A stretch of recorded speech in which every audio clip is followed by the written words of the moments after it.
上一世，嫂子自诩独立女性，在众人面前发下毒誓，绝对不会生孩子。可最后她意外怀孕，不肯承认孩子是她亲生的，交给了我来抚养。我在我妈一哭二闹三上吊，哥嫂的轮番劝说下，接受了这个孩子。我尽职尽责的抚养他长大，凡事都竭尽全力给他最好的。可最后我哥肾衰竭，侄子去设计割了我的肾，移植给他亲生父亲。小姑没办法，谁让他是我亲爸呢？我在手术时细菌感染，最终只能含恨离去。再次睁眼，我回到了我妈抱着孩子求我收下的时候，嫂子虚弱的躺在病床上，我哥正给她喂汤，叫了我阴气气的凑了过来。茵茵啊，你是来给小玲办户口手续的吧？我抱着孩子犯了难，叫他走到了病房外。哥，真不是我不想养，我是良心过不去。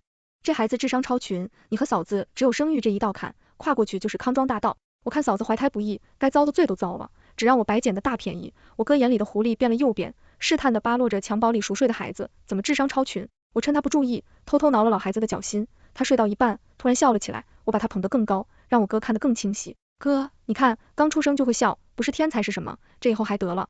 我哥像是下定了决心，把孩子抱到了自己怀里。茵茵啊，你去给他买点衣服和奶粉，然后抓紧回去上学吧。我偷偷藏住笑意，又说，哥，我都给他买，算我也抚养他，我也想沾沾光。我哥警惕的把孩子抱得更紧，算了，你现在就回学校吧。我想起前世赵灵的阴毒和伪善，即便我再怎么用爱去浇灌，他也无济于事，基因中携带的我改变不了。或许我所谓的感化本来就是笑话，可这一世他只有一个不承认，生了他的母亲，他该变成什么样子？我真是越想越期待。我看着我哥进了病房，和刘月雨说这大喜事，刘月雨才不信这些胡话，一把摔碎了花瓶。赵方毅赶紧把他送走，把他养在身边，为了时时刻刻都提醒我是个生育机器嘛。你就是不想让我好过。我哥畏畏缩缩的安慰着，又把责任都揽在了自己身上。刘月雨气息起伏不定，拍着星空恶哼哼的很道，你要养可以，就说他是你在外面的小三生的。刘月雨刚嫁进我家，就在婚礼现场发表了演说，在两家人面前把丁克的好处说了个实称实，把一桌子菜都讲凉了。当时我家的亲戚里有个女人怀的孕，刘月雨一家三口围着的女人，处处指指点点。那女人傻了，看着举办婚礼的面子上，才敢大开口。我自己想要孩子怎么了？刘月雨扼腕叹息，怎么会是你想要？都是孕激素在作祟罢了。算了，事已至此，我只能祝你早日流产，只有流产，你才能找到真正的自己。那女人的婆家没忍住，顶嘴说了一句，关你屁事，管好你自己。刘月雨当时就掀了桌子，信誓旦旦地说，她这是西方的科学思想，她这一辈子都不可能生孩子。后来怀孕了，就和我哥去了国外度假，生怕被人发现现在怀孕生子的消息传出去，怕是他父母都不能再让他回家。可怜我的小侄子就要变成小三的私生子喽，永爸不认他，真是好命有。我哥还在跟他保证，放心吧，月雨，我就说是我一时放混在外生的，跟你没关系，你还是丁克的独立女性，好不好？刘月雨这才松了口气，孩子是你家妃要我生的，以后照顾他的事，我一分都不会插手，好一个独立女性。想起前世我将死时，他让医生偷出了我的子宫，带着我3个月的孩子，我真的很想知道，他为什么要这样对我？我所爱的这些人，凭什么要这样对我？为了避免重蹈覆辙，我连夜买了车票回学校。听说我妈为了赵家嫡子的名分，和刘月雨撕得不可开交，家里鸡飞狗跳，赵玲天天啼哭不止。当时让我哥探位官职的效益，再也没露出过。我一路在大学读书，兼职和舍友交朋友，体会足了曾经从未得到的自由。其实丁克也有一定的道理，没有赵林，我的日子真的过得太舒坦了。我妈把孩子抱回家，刘月雨根本不敢露面，她那些等着看她笑话的人来嘲笑她。虽然名义上没人知道她生了孩子，身体的变化却不会骗她，肚子上一层层让人发麻的妊娠纹，脸上激素变化长出了妊娠板，一夜之间耷落下去的眼睛和肿痛脏奶的胸都在提醒她。她指着化妆来掩盖沧桑的容颜。听说她在医院里又诅咒其他孕妇流产，被人打了一顿。这个孕妇做了好几年的试管婴儿，才得到来之不易的孩子，被她气得差点小产。我哥只好带着刘月雨提前出院。赵玲的百日宴上，我妈请了老家全部的亲戚来看新得的孙子。刘月雨浓妆艳抹，强行穿上了短裙和高跟鞋，她一站就是一天，板着脸也不看孩子一眼。之前被她嘲讽过的女人带着乖巧的女儿，不咸不淡的打让她，她拉住乱动的女儿，别去了，独立女性可不能喜欢小孩，对不对？她抬起头，灰暗的瞧了一眼刘月雨，刘月雨自顾自昂首挺胸，闻言嗤笑一声，你是生育机器，就算了，还要让你的女儿也成为生育机器，女人的能力从不在生孩子一事上，也没见你去上个班，你装什么？刘月雨气急败坏，又一把向桌子，说，吃饭堵不住你的嘴，那女人不甘示弱，一口一个生育机器，生不生是我的权利，你爱生不生，有什么资格来阻挠我？刘月雨转身回了屋子，怒解你，气冲冲的发朋友圈，家人们谁懂啊？我好心好意劝女生不要生孩子，竟然被她骂回来了。算了，谁让她自我意识还没觉醒呢？底下有一堆人附和她，包括她妈妈。月雨说的对，幸好妈妈生下了你，还教好了你，让我的女儿成为了一个独立的女人。在刘月雨继续胡略略的日子里，我顺利考取了研究生，圆了上一世的遗憾。走出考场后，我面对着镜子中的青春少女，才发觉上一世为了赵玲蹉跎青春的自己有多愚蠢。没有沉重的黑眼圈，因为我不必熬夜照顾生病吐奶的赵玲，还要熬夜学习考研知识，没有佝偻的富贵包，因为我没有因为未婚生子而遭受指指点点，我没必要畏畏缩缩，没有稀疏的头发，因为我并不焦虑，我完美的掌握着自己的人生，我青春、漂亮、热情、阳光，活成了上一世我想都不敢想的样子。反观哥嫂那边，仍是鸡犬不宁，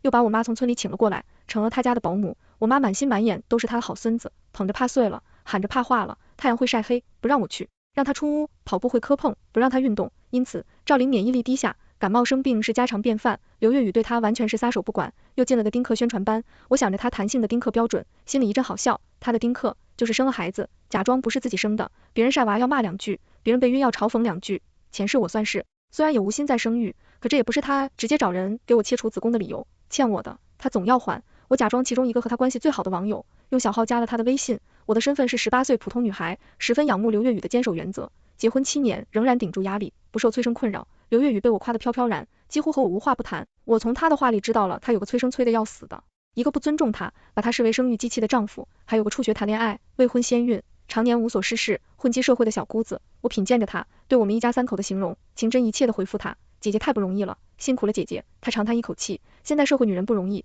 我也只能尽我所能去反抗这世道的不公。我被他恶心的半天没想好怎么回复，女权的污名化就是这种人搞出来的。说完我不再去看他的回复，反而买好了回家的票。我研3就要毕业，收了不少 offer， 特意穿着崭新的大衣，短裙长靴，还做了发型，化了全妆。刘月雨常年不着家，对我苛刻不已的亲妈，反倒对儿媳妇大气不敢出。因为刘月雨泼辣，我妈耍赖耍不过她，发狠发不过她，她父母更是难缠，女儿掉了一根头发都要来说教一通。我妈这些年越来越老，也许是有了孙子被感化了，也许是认命了。仔细想想，可能是因为她儿子过还不错吧。窝囊的人一辈子也就敢为儿子出头。她艳羡地摸着我的大衣，一啊，你工作还好吧？我看你这衣服不错。我挑眉，我在读研，明年才工作。我妈一顿，又开口，一啊，你这研究生毕业能赚不少吧？要不你把赵琳带到身边养吧，倒不是为了别的，主要你都20多了吧，没结婚就算了，还不生孩子，往后老了没人在床前尽孝。这赵琳可比外人亲多了，跟你也好相处些。我好笑的看着她，那哥嫂呢？他们谁来伺候？我妈没回答我，朝一旁在花盆后边偷窥的赵琳招招手，小玲来，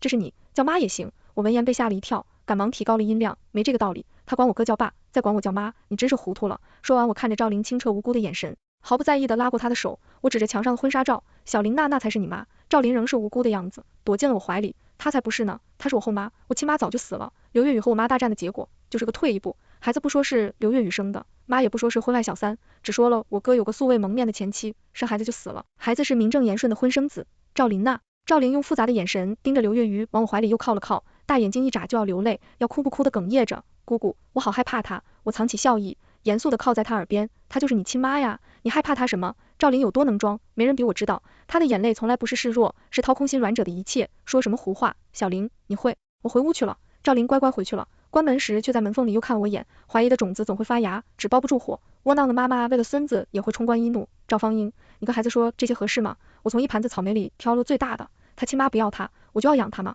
我有资格可怜他吗？我亲妈要我吗？一顿嗫嚅着唇想说话，茵，我把那颗又大又红的草莓放了回去。妈，我草莓过敏。她一愣，彻底没了话。我回了那满满当当的杂物间，活了23年，我连个房间都没有。我满不在乎的坐下去，给刘月雨发微信，姐姐，我舅妈想做试管婴儿，怎么办啊？坚决不行，你要尽全力阻止，她一定会后悔的。可是我不知道怎么做，这还不错，还不简单，你找一些抗生素过程粉，给你舅妈喂下去，试管婴儿很脆弱的，绝对扛不住。我被他的恶毒程度惊出了一身冷汗，让他生的残疾孩子是不是更不好啊？那样他才会后悔。最好你收集好证据，发到网上，说这是试管婴儿的副作用。我越想越心惊，他这般胸有成竹，不像是没干过的样子。解经，我还是不太懂，你有经验吗？很简单的，我教你。他给我发来了一个视频，我紧张的屏住了呼吸。四下安静时，门口传来咚咚的敲门声。赵琳苍白的像张纸一样，说一句话可3声。姑姑，我妈到底是谁？我收起手机蹲下去，笑眯眯的回答她，就是刘月雨呀，她就是你亲妈，我还有她生产时候的照片呢。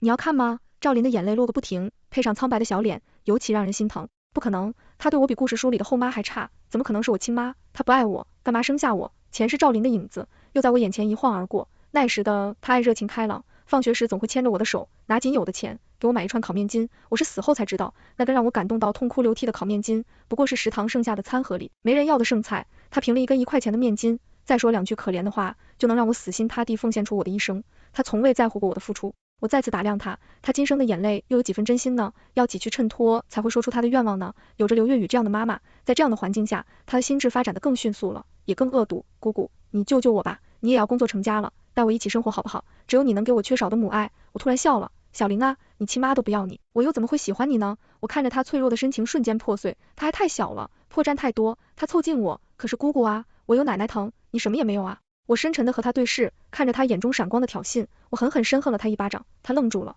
随即大哭起来。我妈又追过来哄他，指着我破口大骂。我无所谓的耸耸肩，可是小玲啊，我长大了，我不需要依附任何人，不需要任何人爱我了。说完，我顺手掀了桌子，稀稀拉拉倒了赵琳一身汤水。不过他们的尖叫咒骂却找了个5星级酒店主。这么多年里，我不曾停下过一刻，几乎所有活着的力量都用来赚钱了，我等的就是这一刻。他们每一个冷眼的时刻，我冲了个早点了份外卖，才又打开了刘云宇的视频，里面是他把青霉素和头孢碾成粉，添进牛奶里的画面。他还贴心的说明了用量越多越好，但不要致死，毕竟大家都是女人，要彼此帮助。虽然有些人可恶到极致，但害了人还要坐牢，不可取。我盯了半天也没看出被下药的是谁，我回复他，姐姐太棒了，我还要向姐姐多学习，这么私密的番茄证据就交给我了，姐姐太棒了。他在我的剑下见了个美，天天晚上直播演讲丁克的好处，可惜由于和社会发展大方向相悖，他的流量不温不火，这怎么可以？我怒砸5万超赞包，助力他成名，还热情帮助他引流，让他先讲软弱的丈夫。婆婆和又蠢又坏的小姑子，他思索半晌，我丈夫是个男人，抛头露面对人议论像什么样子，还是讲我婆婆和小姑子吧。我嗤笑出声，天天的回复他，姐姐说的对，是我没考虑周全。他果然开始直播卖惨，从小区里捐赠旧衣的箱子里偷了2件，亲爱的姑素，我婆婆这不给吃那不给吃，小姑子初学会社会，吃她的穿她的用她的，当然还要生活一下。小姑子未婚先孕，日子过得惨淡不已，在她的帮助下领悟了丁克的真谛，打了胎，现在吃妈妈香，身体倍榜，学习成绩也上去了，要报考成人高考。可惜这副人要没装几天，他又在评论区和一个刚生产完的产妇争执起来，原因是产妇发了条视频，文案写着谢谢你来到我的世界，亲爱的天使宝宝，妈妈永远爱你。刘月雨义正辞严，为什么说他来到了你的世界，不说是你把他带到了世界？因为你已经失去了把自己看成是人的观念，你现在是孩子妈，只是一个动物，出现奶牛和母猪，失去了自己的人格，你已经失去了科学的思想。什么是天使？这是唯物主义社会应该出现的名词吗？我打眼扫过产妇评论区里刘韵宇的发言，底下追着他骂的人不计其数，我默默给那些人点了2个赞。不过令我震惊的是，他还真心引导了一批死忠粉，在他的评论区里和黑粉大战。有人爆料了他和赵玲还有我哥我妈的合照，问他孩子是谁的，他眼都不眨，我那未婚先孕的小姑子的呀。底下人纷纷质疑他，记错情节了大姐，你小姑子在你的教导下打胎了，感谢归正了。刘月雨撒谎不打草稿，不冲突啊，她承认高考又怀孕了，这是那个刘月雨的事还在发酵。我妈又给我打个电话，她绕来绕去让我去相亲，我差点忘了，我命里还有这一节。为了让赵玲得到大城市户口，他们让我和大城市里一个70多的老头结婚，当时没等我嫁过去，老头就咽了气。赵玲说，都怪你个扫把星，差一点我就能变成大城市的孩子了，你知不知道这对我以后高考有多大助力？那时我因为抚养他费尽心血，苍苍如大妈，只能看着我哥嫂拉着他的手愤怒离开。小玲不怕，舅舅和舅妈带你去吃好吃的。也是那时候我病急乱投医，嫁给了大学时追求我的师兄，没什么感情，只不过他比那老头要好一点，他不计较我带着孩子，这就够了。结果他是个人渣，婚内出轨家暴，我死之后他收了2万块钱，和我妈一起签了谅解书，算这时间他也要出现在我生命里了。不对，我把他带到我的生命里了，反正老头要死了，既然老色鬼临死还惦记小媳妇，我直接答应了，要了他5万2和13万14的彩礼，要求分批打到我的账户上。老色鬼刚打完钱，下午就没了，他儿子找来找去也没办法，毕竟我忽悠老头写了自愿赠与，还是特殊数额。我上辈子的丈夫周正到了日子给我发微信，师妹有时间一起吃饭吗？我想来想去回复他好的师兄，不过我老头刚刚去世，我手寡报抽身，你来我家吃席怎么样？他没回我，我乐呵呵的去恭维刘月鱼，他这些日子也算火了，在直播间跟人对骂，一骂就是1天，厉害的是他总能自愿起来，说一波又一波的人上麦，都被气得说不出话，仓皇离开。我看了一眼直播，他还在舌战群辱，姐姐有个普信男追我，我好烦啊。普信男很明显吊足了刘月雨的注意力，他直接下了播来问我谁啊？其实有的时候普信的标准挺难定义的，你把聊天记录发我，我帮你分析一下。哎，姐姐，你说这世道对女人有多苛刻呀？我只是谈了2个男朋友，他就要和我分手，不过是全天下女人都会犯的错罢了。刘月雨没了回复，半天才打出1行字，其实姐姐，你口口声声说为咱们的权利奋斗，你敢不敢出轨呀？刘月雨似乎并不适应我这个舔狗咄咄逼人，半晌才回复我，其实不过我丈夫他对我还不错。我想起那窝囊的把一切都被妻子的赵方毅发现叫错嫂子出轨，没什么心理负担。姐姐，你太让我失望了，他对你好，那他的家庭对你造成伤害就会消失吗？姐姐，我真的不知道什么时候我们这样的苦命人才会有出路，我好难过。姐姐，我看不见未来了。刘月雨那边输入半天才发出回应，你说的对，我该给他们家人一个教训。你说那个普信男呢？我去会一会。我每次给他俩签了签，当然是在视频软件里找到了周正的评论。他说身高175，胃胖很壮，黑皮体育生，月薪4000，条件很好，要求我周家3代单传，唯一的要求就是给我生个儿子。刘月雨开了个小号回复他，身高165，高挑纤细，容貌10分，两人看对了眼，直接加了好友。刘月雨忙着谈恋爱，我则去到处搜索，他社交圈里有谁是试管婴儿失败的，做试管婴儿的人不多，我很快就锁定了一个人，她就是刘月雨之前生产时在医院起争执的那个女人。她为了迎接自己的孩子打针吃药，努力了3年，由于她宫口有问题，她不能站，不能动，一动就有流产的风险，家里为了保护她，给她租了长期病房，出入都是轮椅，路上的一例4子都会注意。在这样全方位的维护下，终于有2个胚胎能在她腹中活到了第5个月，是一对龙凤胎。在那个月里，她在医院楼下晒太阳，遇见了做成的产后康复的刘月雨，她给她为出世的宝宝立了碑，上面是她精心起好的名字。在那次意外之后，她彻底失去了生育的能力，她深深自责是自己的原因，是因为自己情绪的变化才害死了自己的孩子。